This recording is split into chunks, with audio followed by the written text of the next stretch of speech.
Hi, Steve Van Metre here, and welcome to your Monday night premiere. We take about 15 minutes every Monday and Wednesday night to try to make sense of markets. Yeah, they actually might be making sense today. And I want to talk about what we learned in the markets today. I mean, how do you interpret today's action? Well, it was really bad. The stocks were down. No, that's not what that's not learning something. What did we learn? Who's going to be right, stocks or bonds? The answer is bonds. Let me show you why.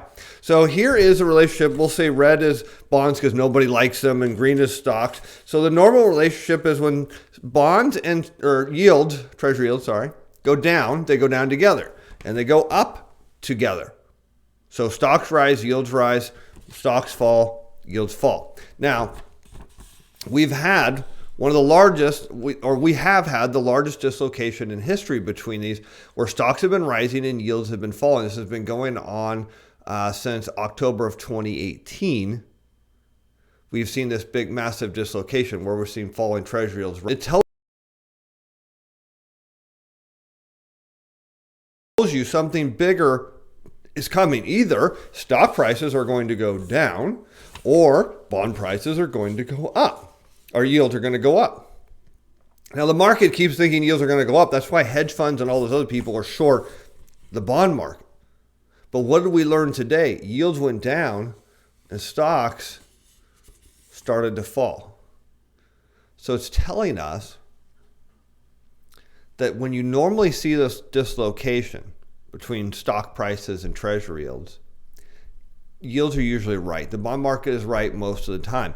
It's giving us an indication today, right now, that is what's coming. Because what did we see today? We saw 10-year treasury yields almost get down to their all-time low. 30-year yields closed at a new all-time low 2 days in a row. It's telling us financial conditions are tightening and interest rates are too high. And as yields fall, you'll see lending growth die off even more. It's really slow to begin with. And then you'll see the economy continue to contract until the Fed is forced to ease. Of course, everybody thinks they're going to ease because of the coronavirus, which is not the case.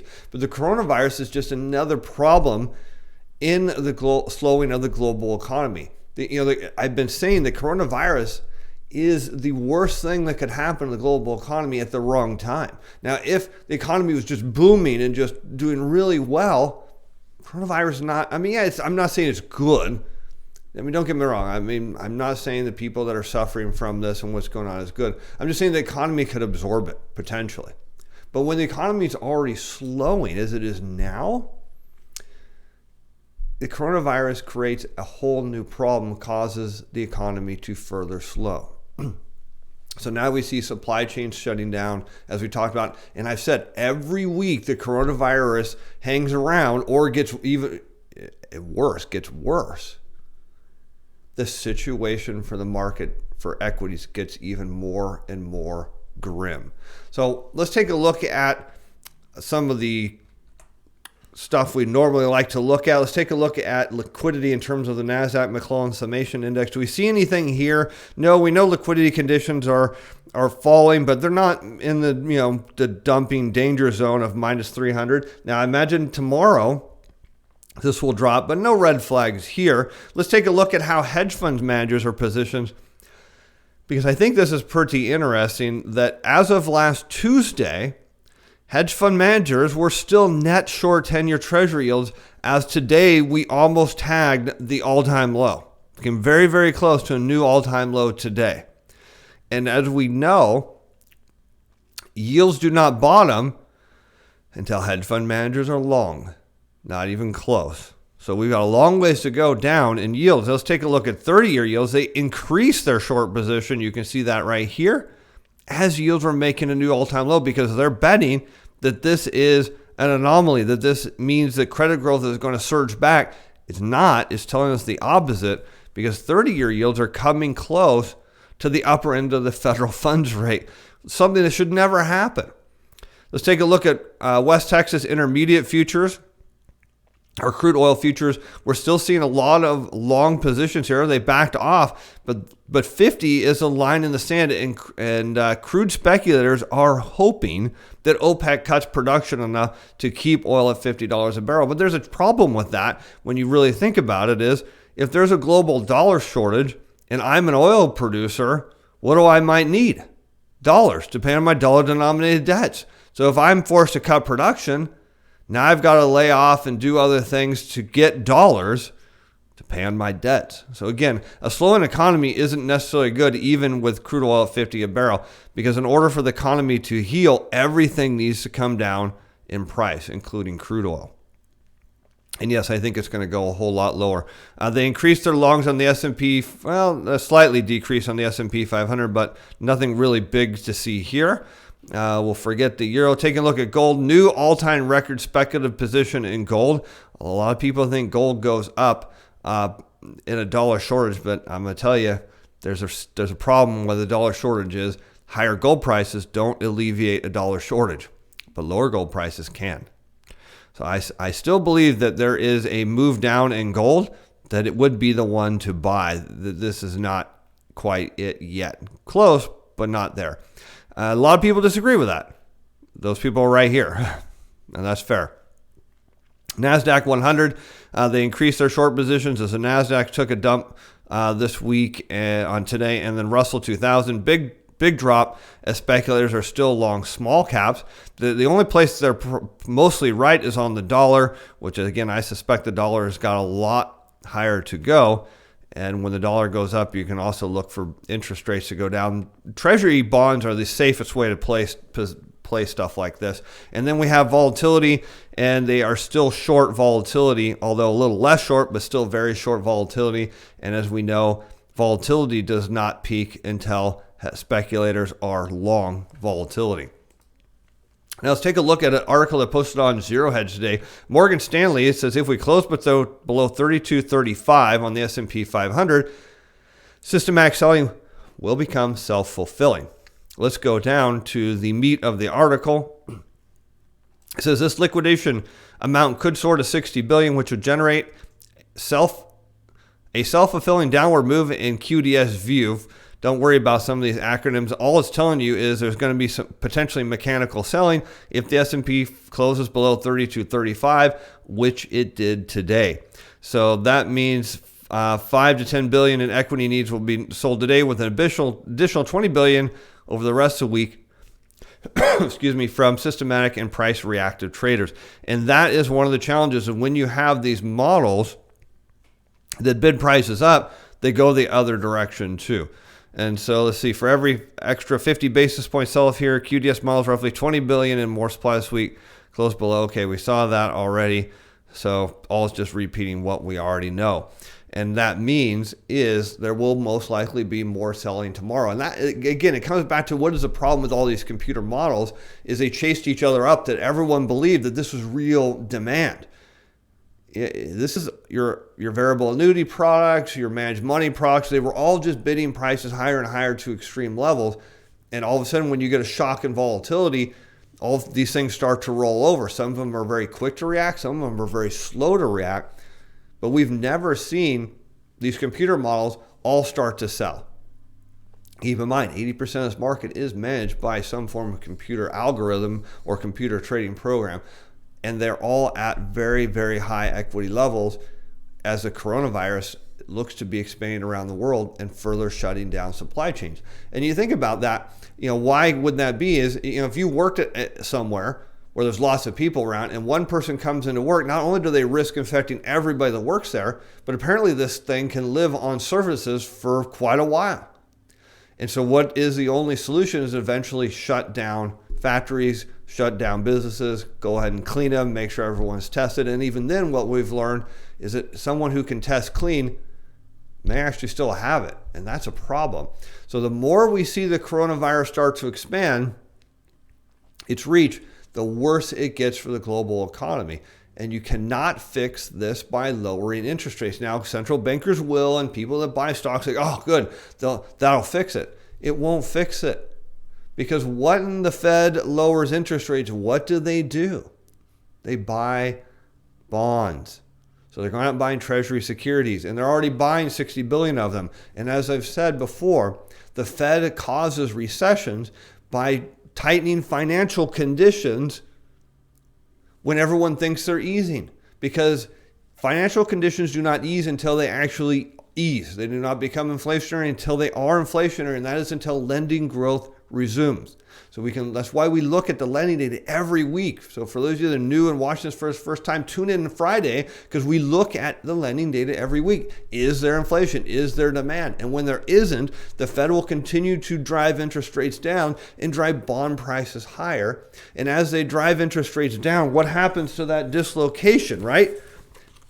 Eventually, you get the bear market in stocks, all at the hand of the Fed. The Fed does all of this. A lot of people don't understand. They think easing is easing. It's not. It doesn't ease until it does. Let's take a look at some charts. I think there's a lot of interesting things to look at. So here we see the S&P 500 blasted through its 50-day moving average, and I believe, it is now negative for the year. So that's right. It opened up here. It's now negative for the year. NASDAQ still positive for the year, holding its 50-day moving average. The Dow crushed below its 100-day moving average, also negative for the year. Russell 2000 small caps, negative for the year. And volatility is spiking. Now, there are predictions that say volatility is going to get up to roughly the 50-point level, which would be somewhere up here, matching these two volatility spikes. The risk we have in volatility is, what if we get back to where it was during the great financial crisis? Now, remember, these spikes in volatility get worse. And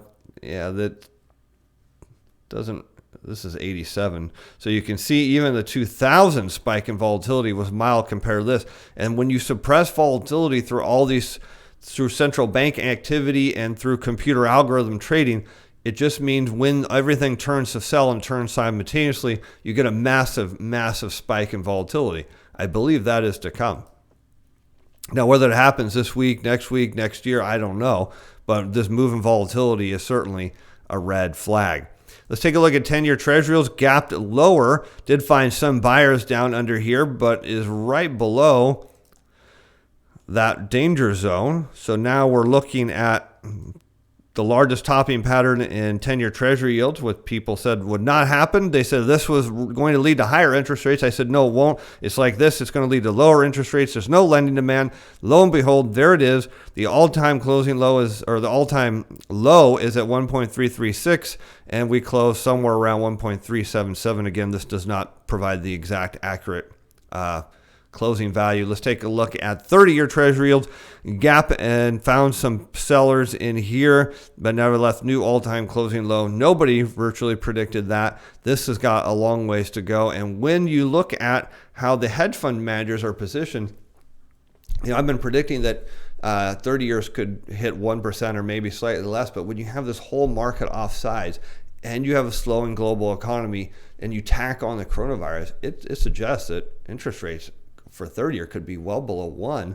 A huge return in the bond market without taking virtually any risk. And everyone thinks you got to be in equities to make money. Now you got to. That's not true. You got to know when to be where you need to be. And and bonds right now look like a whole lot of fun. Let's take a look at TLT. It was a new all-time closing high. Again, it found some sellers. We can see if we zoom in on the chart, it went up and kind of found some sellers during the day. But overall, we see a nice breakout. Remember, I said, here's your bottom. This was an accumulation for bulls. They bought it up here. There's a second accumulation here. And now what we're seeing is there's a lack of sellers. And what's really great about this, if you own Treasury bonds, is virtually nobody owns bonds. And so that just means lots of upside. And here are these three arrows. You can see 1, 2, 3. These are your last three Fed rate cuts. Remember, everyone said rate cuts means bonds sell off. Well, there you go. Bonds don't sell off until those rate cuts become inflationary, and we're nowhere near where that needs to be. Someone said in order for the market to be what it was in 2008, 10-year Treasury yields would need to hit minus 1.5%. If they did that, the 30-year would go through the roof. These would just go straight up. Same with zero coupon 30s, new all-time closing high there as well. Let's take a look at the dollar. It's found some sellers, not surprisingly. And I said if it can find some support under here and a rebound, it looks like it did find some buyers today. But if it can really find support in here and turn around, it's just another nail in the coffin for the equity market. Let's see how we're doing on time.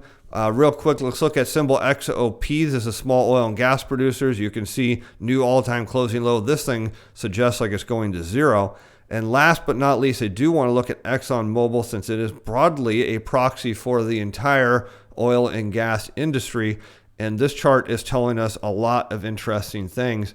Because now I moved this dotted line from Friday down to the low of 2010, and it says we're literally 30 some cents off or 40 cents off of that low, and now we're even looking at those lows going all the way back to 2005. Adding to the narrative, this is just a massive topping pattern. Like I said, once it breaks between 65 and say 66 here, was going to see nothing but downward air until here. If it breaks support here, and again, you got to think there's a lot of people that are still heavy in equities, no major selling yet. It tells you Exxon Mobil in the oil and gas industry is going to be really, really inexpensive. Maybe the buy of people's lifetime. So I'm Steve Van Metre. Appreciate you taking the time to watch. We'll be back on Wednesday to see what the markets bring us. And keep an eye on what's going on with coronavirus, because the more it spreads, the worse it gets. And you're going to watch people flee out of stocks like you've never seen before. The content of this video is provided as educational and informational only. It is not intended to provide investment or other advice. It is not to be construed as a recommendation or solicitation by selling any security, financial instrument, or participating in particular trading strategies. This video was prepared by Steven Van Metre. Person capacity to express the video that do not reflect the view of Atlas Financial Advisors Inc. or Steven Van Metre Financial.